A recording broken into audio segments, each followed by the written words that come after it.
Towards the end of the 20th century, the world faced a new danger, a threat that provoked headlines like the following. Declining bee populations pose threat to global food security and nutrition.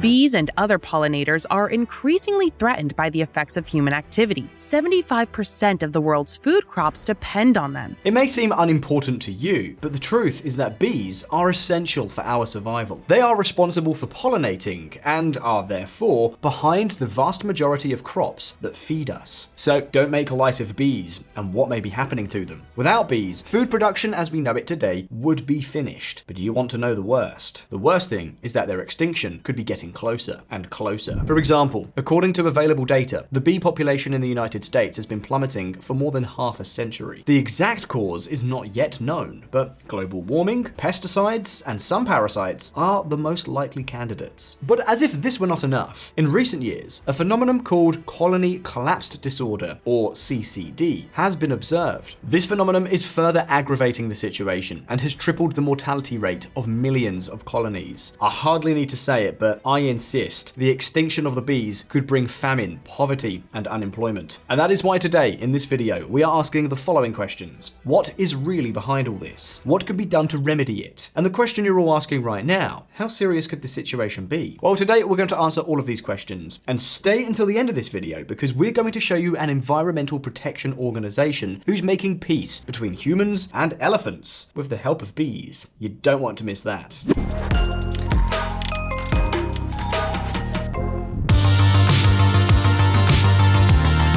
Believe it or not, the fact is that the issue of bee extinction has been on the table for many, many years. In fact, it was a Nobel Prize winner in economics named James Meaden who gave one of the best arguments about the possible future facing these insects. And we're talking about the 1950s. Neither climate change nor pesticide chemistry were issues back then. According to this Nobel laureate, the problem lies mainly in the lack of mutual incentives for farmers and beekeepers. You see, as he described it, farmers and beekeepers mutually benefit from bees. They pollinate the farmers' crops, while the crops serve as food for the bees, which allows them to produce more honey. More crops require more bees, and more bees require more crops. They are two sides of the same coin. However, the problem is that if the beekeeper wants to increase his production, he would have to bear the entire cost, while the farmer, who benefits directly from it, would not pay a penny. And vice versa. If it is the farmer who increases the number of fruit trees, for example, he would be benefiting the beekeeper without receiving anything in return. Therefore, according to this economist, although in theory both are interested in expanding their crops, their individual incentive to do so is smaller than if it were a single person. So the most likely result is that there will be fewer bees than socially demanded. In fact, precisely for this reason, James Mead himself proposed as a solution a subsidy to farmers to make it profitable for them to increase their plantations, and in doing so, make it profitable to raise more bees.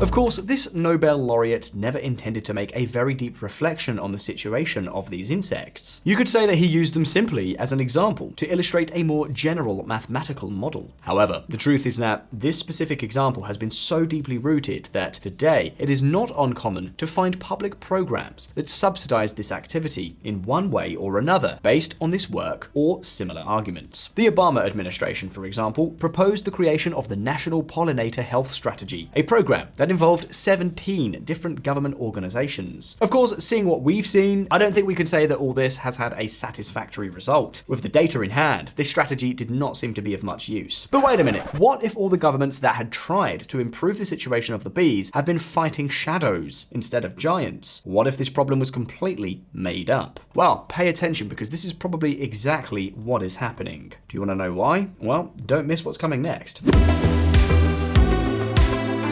It's the market, my friend.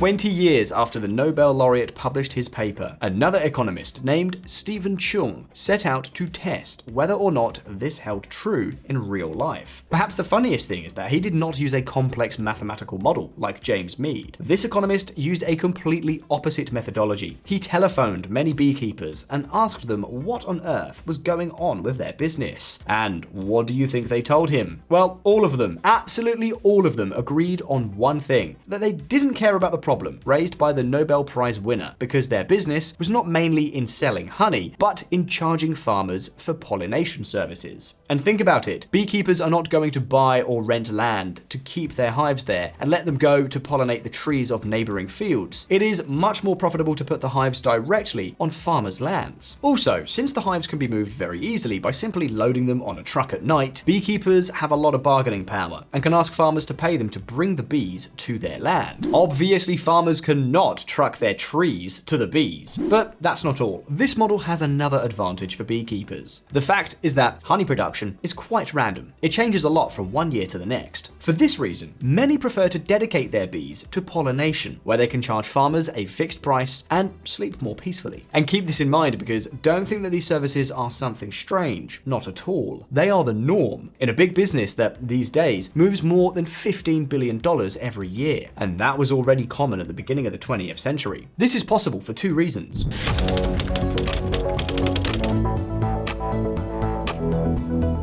On the one hand, transaction costs are very low. The farmer can phone the beekeeper, for instance, through an ad in the phone book. Yes, before Google, that's how business was done. Today, it is even easier. Both can negotiate a price on a one-to-one basis and sign a contract if necessary, although the truth is that most of these agreements were and are informal. What's more, bees do not fly too far from their colonies, so if strategically placed, most of the benefits can be kept very local. Let's compare it, for example, with what happens with the most famous externality, air pollution. In this case, a factory or thermal power plant cannot telephone the entire planet, not even the nearest town, and sign a contract with each person detailing how much they will pollute and how much each citizen will be paid for the inconvenience. In this case, the transaction costs are so absurdly high that it makes much more sense for the government to tax them, and that's it.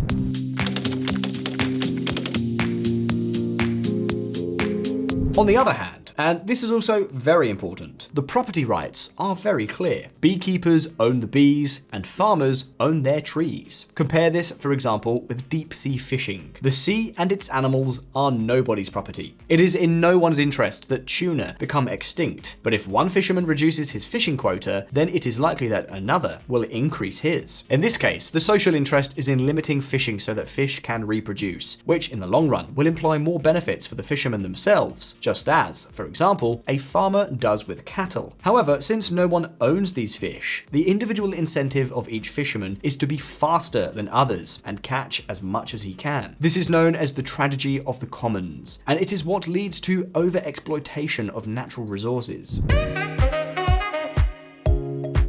Be that as it may, the moral of this story is that although externalities, both positive and negative, can pose significant problems, the truth is that there are cases in which the market is still very efficient in resolving them. This is precisely the Coase theorem, a theorem that gave the Nobel Prize to economist Ronald Coase, and which basically said what we have just told you, that even if there are externalities, the market can offer better solutions than public policies, as long as transaction costs are low and property rights are well defined. Of course, this is not always possible. For example, it is impossible for these two conditions to occur in the case of air pollution and global warming. However, there are other cases where these solutions work. Returning to tuna fishing, for example, New Zealand completely reversed the decline in the tuna population by assigning each fisherman fishing rights that could be bought and sold. This is the case of a policy that tried to solve a problem by enforcing property rights instead of looking for more direct solutions, such as fishing bans or 1,000+ page regulations,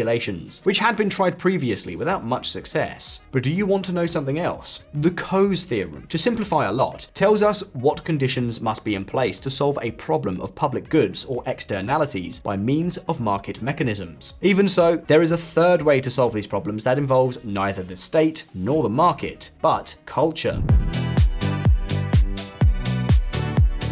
This was the contribution that won Elinor Ostrom the Nobel Prize in Economics. She had traveled the world to see how different communities solved this type of problem. And VisualPolitik community, their contributions have been really important for the economy. What Ostrom saw was that small communities in which all members knew and saw each other constantly did not need contracts or public policies, but could punish the neighbors who took the most advantage of the others with much more subtle mechanisms. These punishments could range from things as simple as worsening your personal relationship with them to much more severe punishments, such as refusing to trade with them or denying them help when they have a problem. And yes, I know many of you are wondering, what on earth has this have to do with bees? Well, the point is that the community of beekeepers and farmers who need pollination services is not that big. Basically, everyone, more or less, knows each other, and news travels fast. This explains why most contracts are verbal. If one party breaks its promise, it will simply spread the word, and the rest will stop contracting with that person. In fact, the author of the paper we have mentioned is very explicit. Verbal contracts are hardly ever broken, even though if they are, you probably won't be able to take anyone to court, or at least your chances of winning the lawsuit are greatly reduced. On top of that, these cultural mechanisms also solve many other problems. For example, even if the bees do not fly too far, they are likely to pollinate some of a neighboring farmer's land. In other words, that neighbor gets free pollination. But not so fast.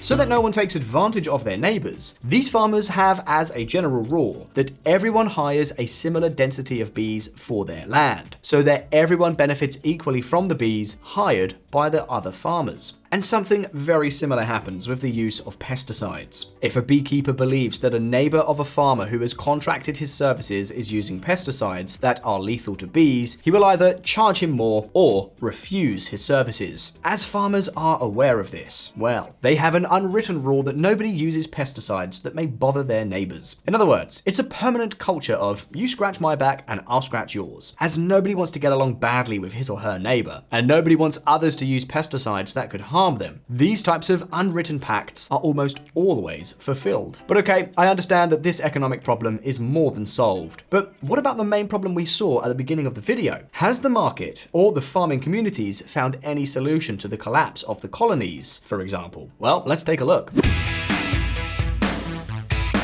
Data that deceive us.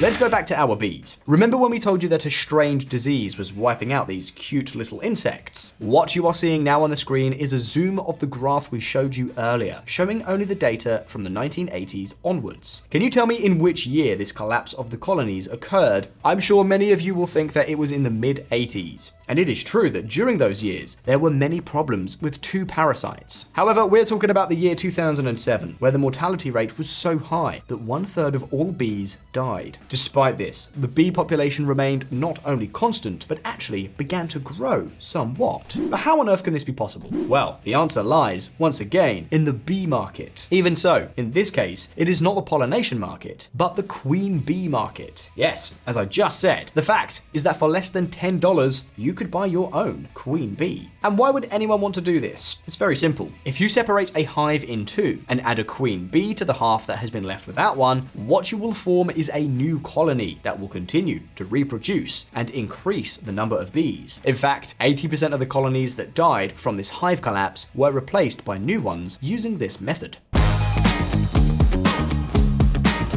The fact is that bees, unlike other natural resources such as oil or lithium, are renewable. What's more, in those years when the mortality rate was so high, some beekeepers devoted themselves mainly to raising bees not to make honey or to offer pollination services, but simply to sell them to other beekeepers. Obviously, the higher the demand, the higher the price of these services, and the more people go for them. But this is not really that relevant either. I mean, what really explains the variation in the number of bees in the US is neither the diseases nor the externalities issues, but the demand for bees. If the local population has been declining since the 1950s, it is simply because it is cheaper to import honey from other countries than to produce it locally. And obviously, beekeepers have been improving the efficiency of the pollination process, for example, by placing their hives in strategic locations instead of all over the place, which reduces the number of bees needed. The fact is that worldwide, the bee population is very, very closely related to the needs of the citizens to have bees. For this reason, if we want to understand what is happening with these insects, it is not enough to look at one country in isolation. We need to see the whole landscape at once.